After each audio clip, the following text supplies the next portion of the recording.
It all began with a phone call that I never expected. My mother didn't ask me how I was doing, didn't ask about my wife or my work, she went straight to the point. Her voice was sharp, commanding, and filled with the kind of authority she always tried to exert over me.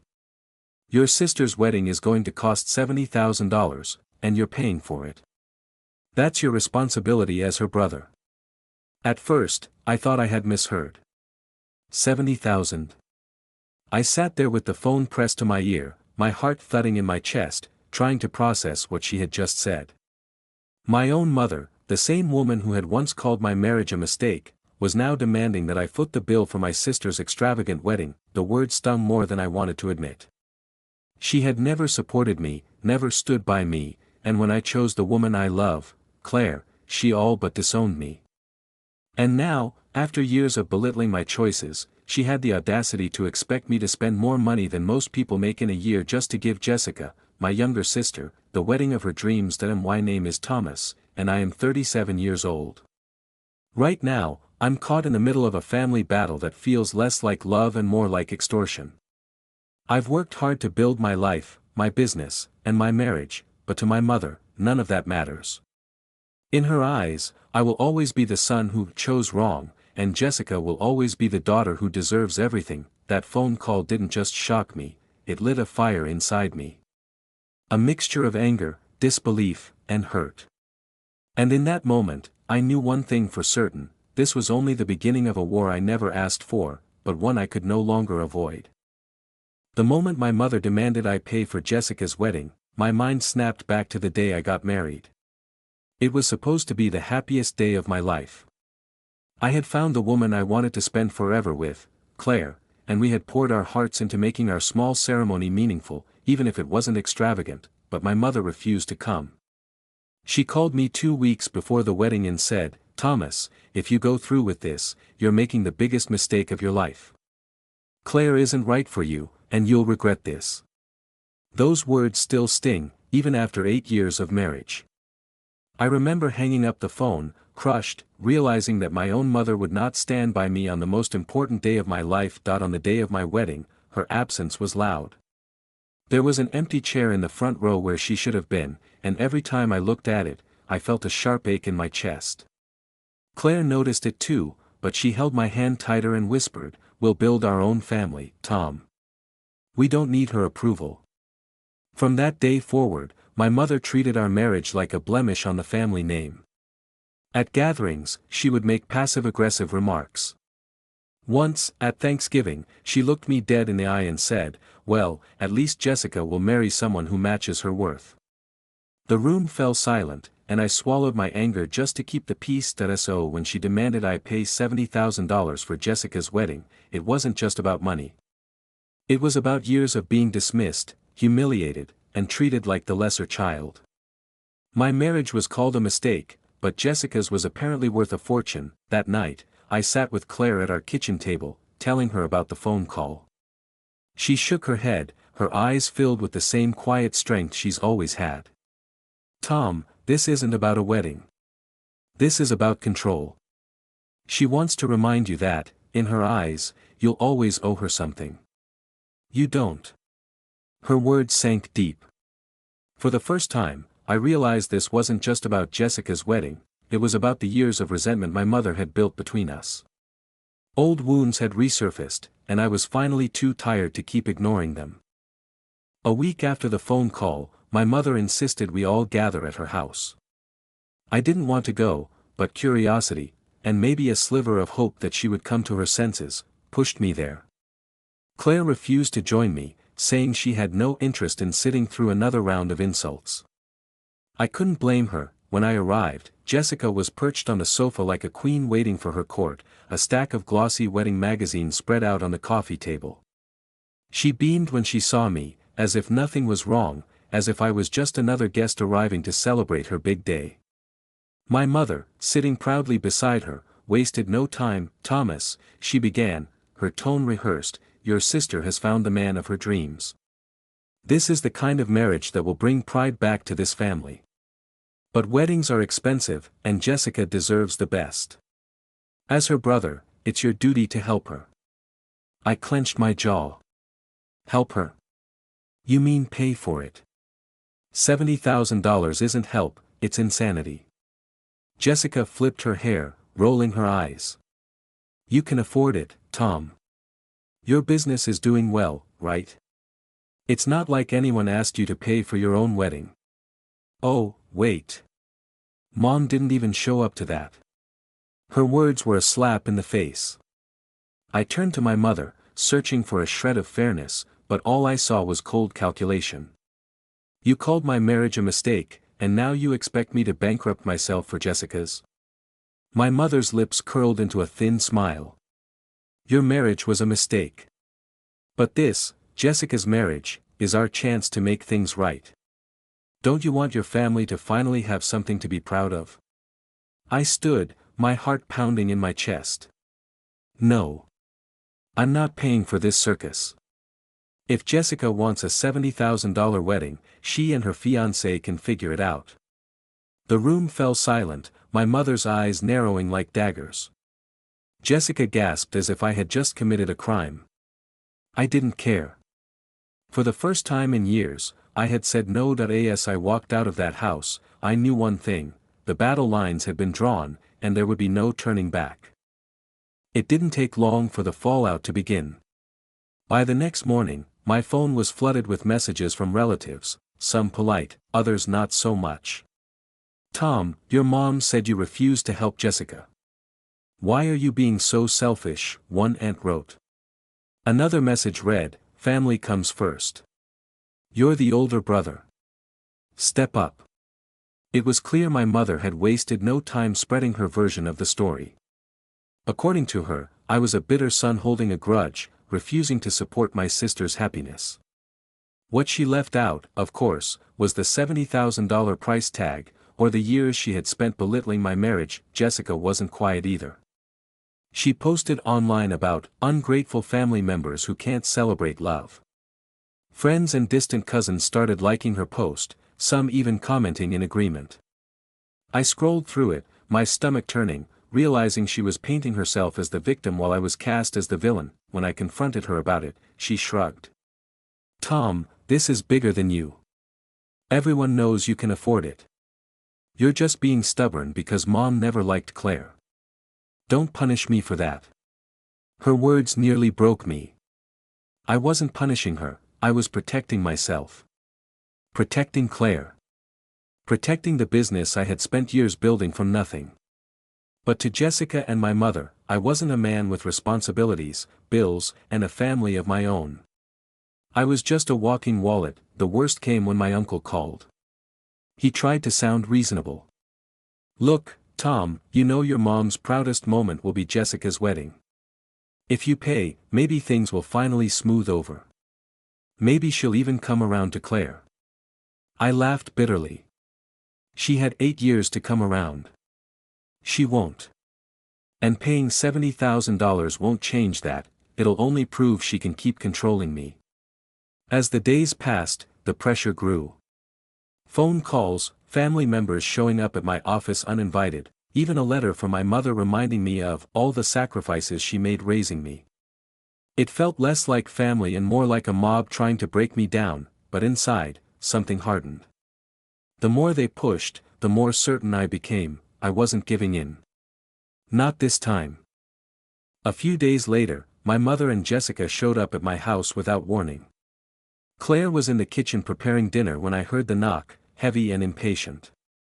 I opened the door to find them both standing there, my mother with her arms crossed, Jessica clutching a thick binder of wedding plans. We need to talk, my mother said, brushing past me before I could answer.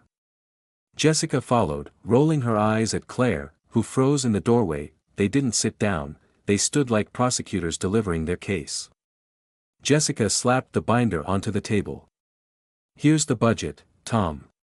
Venue, catering, dress, everything. It comes to just under $70,000.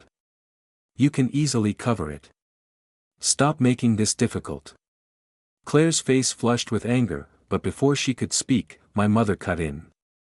Your sister deserves a royal wedding, not the pitiful excuse of a ceremony you threw together with Claire. You embarrassed this family once, I won't let it happen again. The words hit like a slap.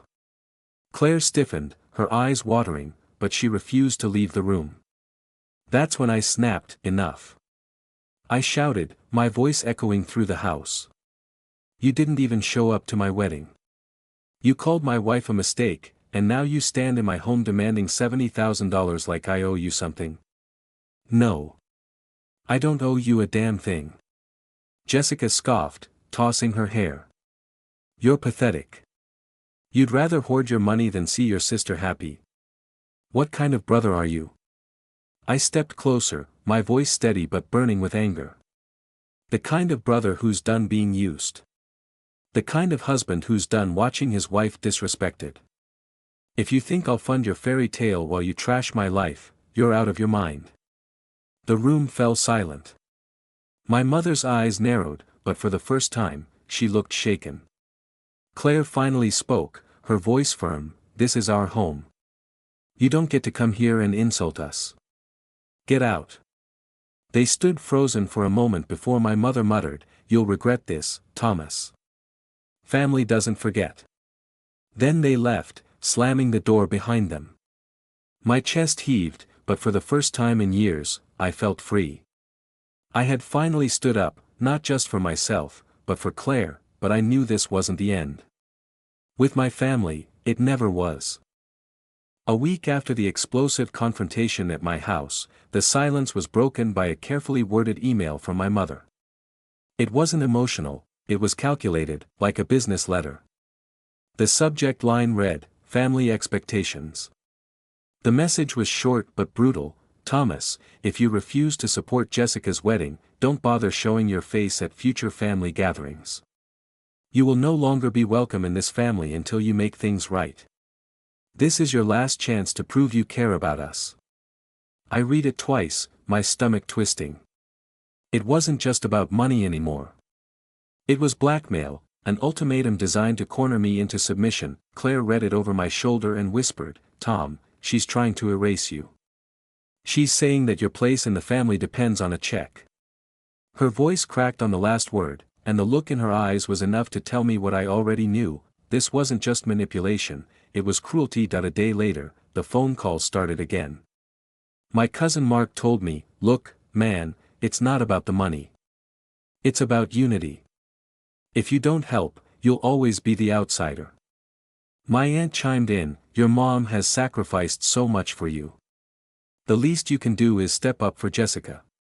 But the truth was clear to me now, this wasn't about unity. It was about control. My mother had built a narrative where I was the selfish son, and Jessica was the shining daughter whose happiness justified any demand. That night, I sat in the living room with Claire. She held my hand and asked quietly, if they cut you off, are you ready to live without them? The question shook me. No son wants to imagine being exiled from his own family. But as I looked at my wife, the woman who had stood by me when my mother called her a mistake, I realized I already had the only family I truly needed. I typed my reply to my mother slowly, carefully, if my place in this family depends on buying Jessica a $70,000 wedding, then I guess I was never really part of this family to begin with. I hit send, my heart pounding. For the first time, I wasn't afraid of her reaction. I was ready, but deep down, I knew this war was about to reach its most dangerous stage. Not long after I sent my reply, the whispers began to spread like wildfire. Family gatherings I wasn't even invited to suddenly turned into stages where my name was dragged through the mud. I found out through a cousin that my mother had stood up at a Sunday dinner and announced, Thomas has abandoned this family. He cares more about his money than his own sister's happiness. Jessica wasn't any better. On social media, she wrote long posts about toxic relatives who refuse to support love and jealous siblings who can't stand to see others happy. I didn't need to guess who she was talking about. Friends I hadn't heard from in years messaged me with confused questions. Tom, is it true you refuse to help Jessica at all? 70,000 is a lot, but people are saying you just slammed the door on her. It was surreal, like watching my life rewritten by someone else. The story wasn't that I had been pressured into funding an extravagant wedding, the story was that I was cruel, bitter, and heartless. My mother and sister had flipped the narrative so well that even people who once respected me were starting to look at me differently. One night, I confronted Jessica directly over the phone. "You're twisting this to make me look like a monster. Do you even hear yourself?" Her voice was cold, mocking. "You did this to yourself, Tom. Everyone sees you for what you are, a selfish man who abandoned his family. Keep hiding behind Claire if you want, but don't expect anyone to take your side."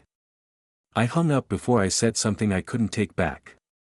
My hands were trembling, not from fear, but from rage. Claire sat beside me, rubbing my shoulder. "They can smear you all they want," she said softly, "but the truth will come out. It always does." Her words steadied me, but only slightly. Because the truth was, the smear campaign was working. Invitations to family events stopped. Calls from relatives grew cold. And I realized with a sinking feeling that my mother's ultimatum wasn't an empty threat, she was actually cutting me out, piece by piece, and the worst part. She seemed to enjoy it. Just when I thought I was completely alone, my phone buzzed with a message from someone I hadn't expected, my cousin Rachel. We had never been especially close, but she was always the quiet one at family gatherings, the one who listened more than she spoke. Her message was simple: "Tom, I know the truth. Can we talk?" We met the next evening at a small cafe downtown. The moment she sat down, she leaned across the table and whispered, "Your mom and Jessica are lying to everyone. I've seen the budget, Tom. $70,000. That's insane. And the way they talk about you behind your back, it's disgusting." I felt a lump in my throat. For weeks, I had been painted as the villain, and here was someone finally acknowledging the reality. Rachel went on to tell me that at the last family dinner, she overheard my mother boasting, "Don't worry, Jessica. I'll make sure Tom caves. He always does." That sentence hit me like a punch. All along, this wasn't just about money, it was about control, about proving that I would always bend under pressure. Rachel placed a folder on the table and slid it toward me. "I thought you should have this," she said. Inside were copies of group messages between family members, screenshots of my mother twisting the story, even Jessica bragging to friends about how she was going to have the wedding of the decade at my expense. For the first time in weeks, I smiled. "Why are you helping me, Rachel?" I asked. She shrugged, her expression firm. "Because what they're doing is wrong. And because someone in this family needs to stand up to them." Walking out of that cafe with the folder in my hands, I felt a new sense of strength.